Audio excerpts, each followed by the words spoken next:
Talk right now. Brandon Benedict joins me from the Cornell Cooperative Extension. Thanks for coming in. Of course, thanks for And having me. today we are talking cabbage. Yes, It's the harvest of the month? That's correct. Harvest month for December. Beautiful. Which makes sense because it's usually considered a winter crop.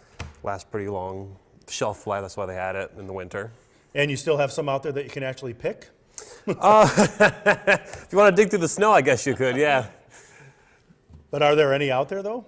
I imagine everything's been picked. Usually they harvest it like late summer, early fall. The reason they call it a winter crop is because it lasts so long. They could harvest it in the fall. It would last kind of all winter. Beautiful. Generally why they have it in the winter. Okay. And if you're shopping for cabbage, what should people look for?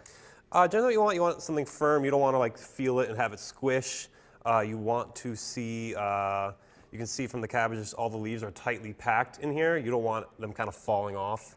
You want it to feel heavy for its size. You want to pick it up and think, oh, that's a heavy cabbage. And that's really about it. You can see this one is a little bit, the leaves on the outside are a little bit torn and dirty. That's not too much of a big deal because generally you want to take the outside leaves off anyway before you cut it up or prepare it. Beautiful. And definitely cabbages are usually pretty heavy anyway, right? Yeah. If you saw a light cabbage, it's probably not a good cabbage. And the health benefits of cabbage, obviously there are a lot. Yep, so they got some vitamin C, vitamin K, and folate, just some vitamins and minerals. Actually, sailors didn't know it at the time, but they packed them on ships since they have such a long shelf life, and they have vitamin C, actually help them prevent scurvy, which I thought was kind of cool. And like any fruit, vegetable, or grain, they have a lot of fiber, which is good for your heart, your stomach, and good for your weight. So, and there's different colors cabbages as well, right? Yep, there's actually over 400 different varieties of cabbage. The most popular ones in the US tend to be green, purple, and red. And obviously this should be washed well before you use it. Definitely wash it before you use it. You're going to want to take off, like I said, the outs, maybe like 2 layers of leaves, and you're going to want to trim the core, which is down on the bottom right here. And I know on your website there it mentioned something about soups and stews. You can do so many different things with cabbage. Oh yeah, cabbage. I usually think of cabbage with coleslaw and sauerkraut personally, but you could chop it up nice and thin, throw it in basically any entree, throw it in some, like you said, soups or stews. It'll cook relatively quickly, so you want to throw it in at the end, but put it in with veggies and chicken. You have an entree. You can do anything with it, really. And it can actually heal wounds, I hear, right?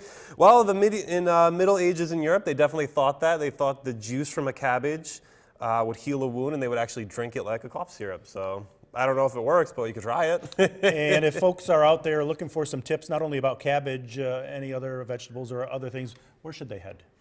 They could come to one of our lessons, which is on our website, northcountryeatsmartny.org. We also have lots of recipes on there and some nutrition info in general. And you actually have some places for people to go to learn as well, right? Yes, all that information would be on the website. We have lessons and workshops free to the public. It's on the website, and they're free and open to the public. And there's one actually tomorrow that's at 10 a.m. at the Dunham Public Library, and that's at 76 Main Street in Whitesboro. Yep, that's going to be geared towards kids, so bring your kids. What a great thing to do on their week off. Yeah, definitely. That's for sure. Well, thanks for joining us. Thank you so much for having me. And stay with us. We are back with more right after this.